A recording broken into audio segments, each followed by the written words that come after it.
Welcome to Spurs Focus, your go-to spot for daily Tottenham news, transfers, and match updates. Don't forget to support the channel by hitting that subscribe button now. Let's dive into today's top story.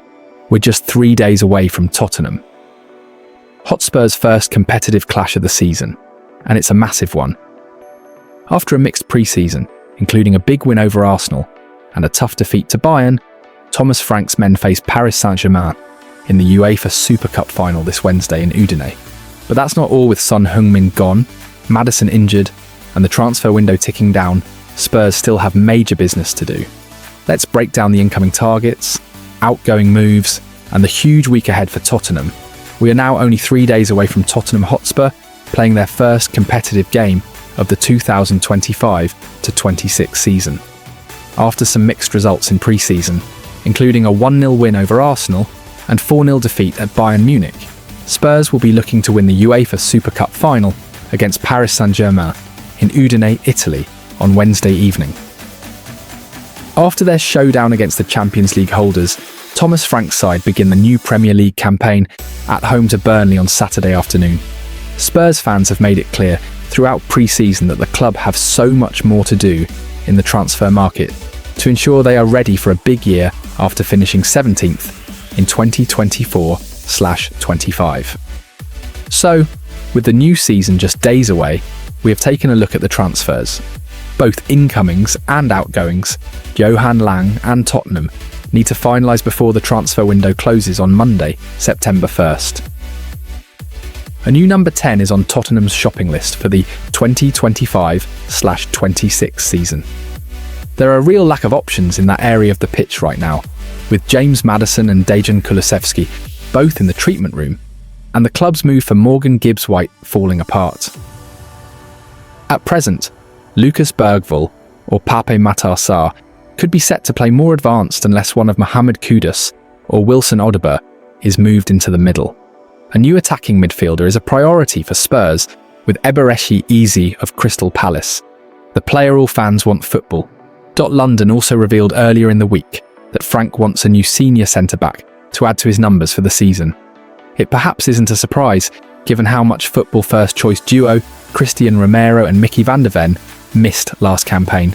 Tottenham are well stocked there at the minute, but one more addition could prove vital, considering the amount of games they are going to have on the agenda across 4 competitions. Son Heung-min is no longer a Tottenham player after this week completing a move to MLS side LAFC. The club have one huge task on their hands, trying to replace the South Korean, considering the amount of goals, assists, and big performances he delivered regularly.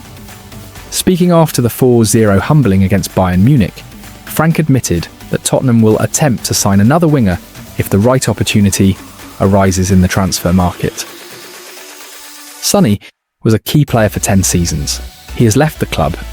We have both good young players in Mathys Tel and Wilson Odobert, and they are really promising and can perform, said Frank. Brennan Johnson can also play that side.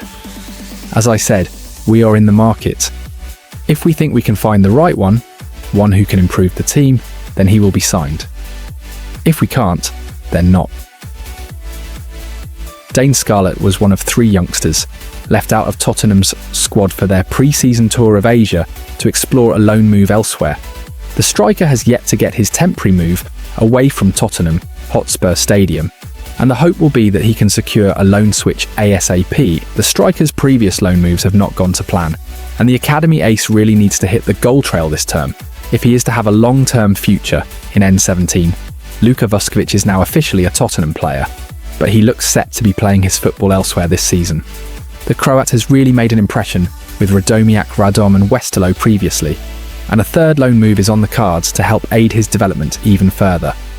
Brian Gill is working his way back to fitness at present, after suffering a knee injury during his loan spell with Girona. The Spaniard clearly has no future at Tottenham, and the club must find a permanent transfer for him before the summer market draws to a conclusion. The 24-year-old's contract ends next summer, and Spurs will not want to lose him for nothing. A 7th Tottenham transfer before the summer deadline could involve Manor Solomon.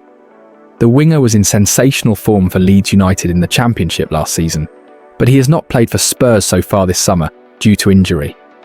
Time may be running out for the Israel international to make his case to Frank as Spurs' pre-season games are over, and their competitive fixtures start on Wednesday when they play Paris Saint-Germain in the UEFA Super Cup final. Tottenham Hotspur could be heading for one of the most explosive transfer windows in Premier League history.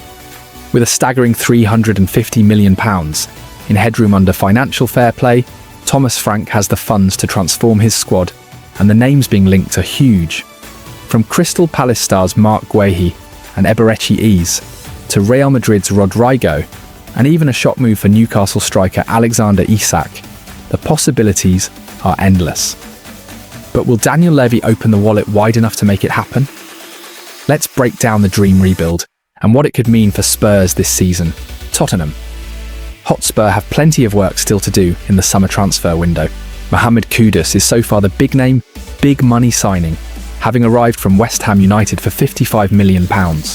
Mathis Tel made his loan move from Bayern Munich permanent, while Joao Palhinha has also come in from the German champions, initially on loan for the 2025/26 season. Then there's Kota Takai, a Japanese centre-back who is highly rated and has arrived in N17 from J-League side Kawasaki Frontale in a £5 million. Frank wants another centre-back and is also keen to enlist another player to take on the number 10 role. With Dejan Kulusevski still a long way from returning from a knee injury, and James Maddison likely out for most of the season, with an anterior cruciate ligament injury.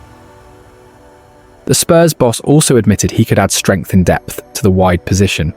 Now Son Heung-min has called time on his 10-year Tottenham career. Bringing in 3 players in those positions will not come cheap, but Spurs do not have to look for bargain transfers. According to Football London's financial correspondent Dave Powell, Spurs have plenty of money to play with when it comes to financial fair play rules and the Premier League's profit and sustainability rules. Powell said, "For the cycle up to 2024-25, which will be assessed by the Premier League before the end of the year, the £61 million loss from 2021/22 drops off, and, assuming the same amount of allowable deductions at £93 million, Spurs will have absolutely no issues with PSR. In fact, the club's PSR position will become even healthier if they come under the £61 million loss threshold, which they will likely do. The headroom the club has could well push past the £350 million mark for the current cycle. And while that suggests that it should be open wallet time, at Tottenham, the big thing is making sure that the club can cash flow new additions and improving their player trading in terms of outgoings, with it being one of the areas where many of their rivals outperform them. Chairman Daniel Levy is not just going to drop £350 million in one go on new signings for Frank, but just imagine if he did. How could Spurs transform their squad for Thomas Frank? We have already reported at Football London that Tottenham could solve 2 of their transfer problems by going to Crystal Palace for Mark Guehi and Eberechi Eze. Guehi will cost around £50 million, with Eze having a £67.5 million release clause. That's a £117.5 million splurge straight away. If Tottenham want to sign another winger, they should look no further than Real Madrid's Rodrigo, who has been linked with a move to North London regularly this summer. He would likely cost around £80 million, filling 3 holes for £197.5 million. Frank would still have more than £150 million to spend. Nicholas Jackson has been linked with a move across London if Richarlison were to leave, but he would cost around £70 million to £80 million too. Tottenham might be better served going all out to hijack Liverpool's move to sign Alexander Isak from Newcastle United instead. The Magpies want £150 million and rejected a bid of around £110 million from Liverpool for the Swede, who could join compatriots Kulusevski and Lucas Bergvall at Spurs. A bid of around £125 million would surely get the deal done, without having to reach the £150 million mark and still leave Spurs with £27.5 million in the bank.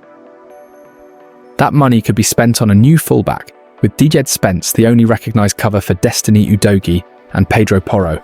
Ben Davies can obviously play there, as can Archie Gray, but £27.5 million might tempt Fulham into selling Antonee Robinson. A sum of £350 million does not go very far, does it? Tottenham's attack has been hit hard. Son Heung-min is off to LAFC. James Maddison faces months out, and Dominic Solanke is still sidelined. Thomas Frank admits he's hunting for the right winger to help fill the massive gap.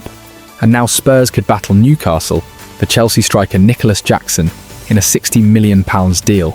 With Richarlison's future uncertain, could Jackson be the man to fire Spurs back to glory? Let's dive into all the latest transfer twists. This is Spurs Focus. Tottenham are set to battle Newcastle United for Chelsea forward. Nicholas Jackson should Richarlison leave this summer, it has been claimed. Jackson, 24, is up for sale at Stamford Bridge after falling down the pecking order since the end of last season. The Senegal international, who was Chelsea's number 9 for most of the 2024-25 campaign, has since dropped behind to third choice, behind Liam Delap and Joao Pedro. Delap, a £30 million summer addition from Ipswich Town, has impressed following his arrival, while Pedro, who signed in a £50 million deal from Brighton, scored against Paris Saint-Germain in the Club World Cup final. Enzo Maresca appears to prefer both Delap and Pedro ahead of Jackson. That has seen speculation increase regarding Jackson's future, with the ex-Villarreal man said to be considering his future amid his lack of game time after returning from suspension at the Club World Cup. Meanwhile, Chelsea, who first considered Jackson as not for sale, are expected to cash in on the forward and make a considerable profit on the £32 million they paid for his services 2 years ago. According to The Telegraph, Jackson is now top of the list for Newcastle United after Benjamin Sesko agreed a deal at Manchester United. But Eddie Howe's side face strong competition from Tottenham. It's claimed that Spurs are expected to make a move for Jackson should Richarlison depart before the end of the summer. The former Everton forward is subject to interest from Brazilian side Palmeiras. There is another unnamed Premier League side interested in Jackson, as well as that from AC Milan and Juventus in Italy. Jackson has scored 30 goals in 81 appearances since his move to Chelsea in 2023. Chelsea are said to look at the benchmarking of deals for Sesko, Brian Mbeumo and Victor Gyökeres, and value Jackson, who has 8 years left on his contract in West London, at more than £60 million. Tottenham are in the market for attacking reinforcements following Son Heung-min's exit, James Maddison's latest injury blow, and Dominic Solanke's absence. Spurs right now look light in that area of the pitch. Mohamed Kudus, Brennan Johnson and Richarlison started Tottenham's pre-season fixture against Bayern Munich on Thursday, with Wilson Odobert and Mathis Tel acting as backup on the bench. It's clear that based on Thomas Frank's available forward options, Spurs require at least one, if not two signings at the top end of the pitch between now and the Monday, September 1st deadline. Following Spurs' 4-0 defeat at Bayern, their next fixture is against Paris Saint-Germain in the Super Cup next Wednesday. That is all before the start of the new Premier League season the following weekend.